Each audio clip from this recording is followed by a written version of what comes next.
Bigyan natin ng reaction, opinion itong post ang balita ngayon. Title, "We won't be there in November 30 rally."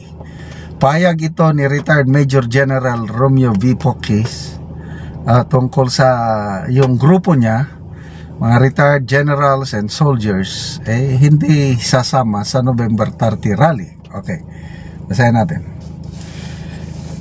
This is the statement of retired Major General Romeo V. Pocis, lead convener of the United People's Initiative, in relation to their group's decision not to attend any mobilization in Luneta and People Power Monument in the upcoming rally on November 30. He said there was a serious reason for their absence from the activity. Ito po ang statement ng General. "We will not attend or join the November 30 rally in Luneta and People Power Monument because the first one who organized it is included in the country. We know that their kinsmen are communist. We will not join them, and we know that they have a plan to sow chaos. So we will not join them." Baka daw may kaguluhan kasi may mga organizer diyan nakasama ang mga makakaliwa. In an interview aired this Monday, ngayon, November 24, on Ted Filon's program, General Pocis stressed that they will not allow their group to be dragged into any act of protest possibly linked to violence. They insisted their responsibility is to ensure their name and organization cannot be used in actions contrary to their advocacy.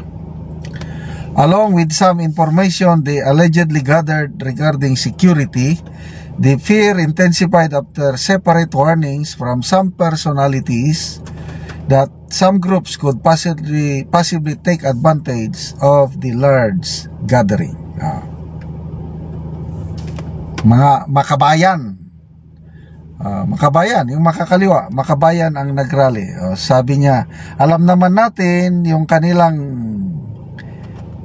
kinikiling ay komunista. Hindi po kami sasama sa kanila at nalaman namin na may plano silang maghasik ng kaguluhan kaya hindi kami sasama. Okay.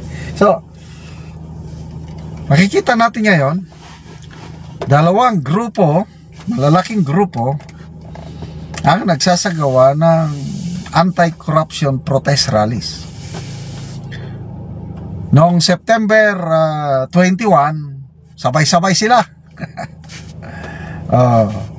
Mayroong nagrally sa harap ng Camp Aguinaldo, itong grupo ni na General Pocis. Mayroong nagrally sa Liwasang Bonifacio, Maisog, grupo ni na Atty. Vic.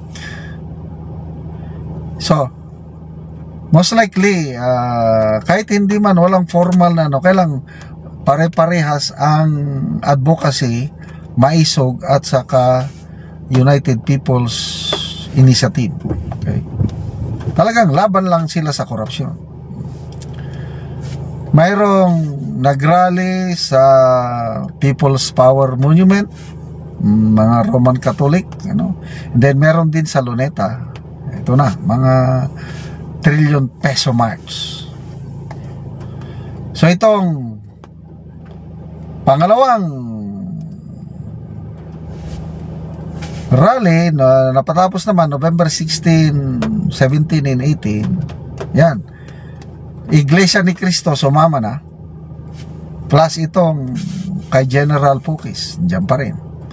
So, lumalabas nga yung November 30, sila-sila lang din itong mga makakaliwa, simbahang Katoliko at iba pa. May nabasa akong post sa yung sinabi ng isang organizer sa November 30 daw, mananawagan sila ng resign all. Kasi itong trillion peso march noong September 21, walang panawagan na resign BBM, wala. Kasi takot sila na kung mag-resign si PBBM, uupo si BP Sara. Ngayon, I don't know how true yung post na nabasa ko na panawagan nila mag-resign ang presidente at vice-presidente at meron daw mag-take over, parang transition council, mga ganun. Ganyan ang ganyan ang strategy ng mga makakaliwa, yung parang coalition government, ganyan. Alam mo, natutuwa itong mga makakaliwa ngayon itong nangyayari na yung talamak na corruption. Kasi pag nagkakagulo ang gobyerno, pabor na pabor sa kanila kasi makakagawa sila. Kaya mga rally, may rason sila mag-mobilize para pabagsakin ang gobyerno. Kaya lang, ang gusto ng mga yan, pag mapabagsak nila ang gobyerno, sila ang mag-take over, yung mga makakaliwa. They have been fighting this government for how many years? 1968 nagsimula ang CPP, 2025 na ngayon. So how many years na? 57 years. Grabe, oh. Hanggang ngayon di sila tumitigil, oh. So ito, pagkakataon nila ito na mapabagsak. Ayaw nila kay Marcos, ayaw nila kay Duterte, ayaw nila kay Soto, ayaw nila kay Speaker of the House. Ang gusto nila, coalition government. Pag nagkaroon ng coalition government, sa kanila unti-unting i-take over solo ang power. So, to me, it's a good move para sa grupo ni na General Pocis na huwag sumama. Kasi nga, lalo lang naniniwala ako sa advokasya sa grupo ni General Pocis na ang kanila is accountability lang, transparency, accountability, ganyan lang. Hindi yung iba na resign all, wala na yan. Sundin nyo ang konstitusyon. Kaya lang, pag resign ang pinag-usapan, hindi ako umaasa na magre-resign ng Pangulo. So, magtiis na lang tayo hanggang 2028. Total, mananalo at mananalo naman si BP Sara sa isang patas na eleksyon sa 2028. Kaya konting tiis na lang. Salamat mga kaibigan sa inyong pagsubaybay sa ating channel. Nakakatulong kayo ng malaki sa tribong Talanding ng Bukidnon dahil ang sweldo natin sa channel na ito, pantulong po sa tribo. Excuse me, namimigay tayo ng mga libreng yero at pako para makapagpatayo naman itong tribo ng mas maayos na tirahan.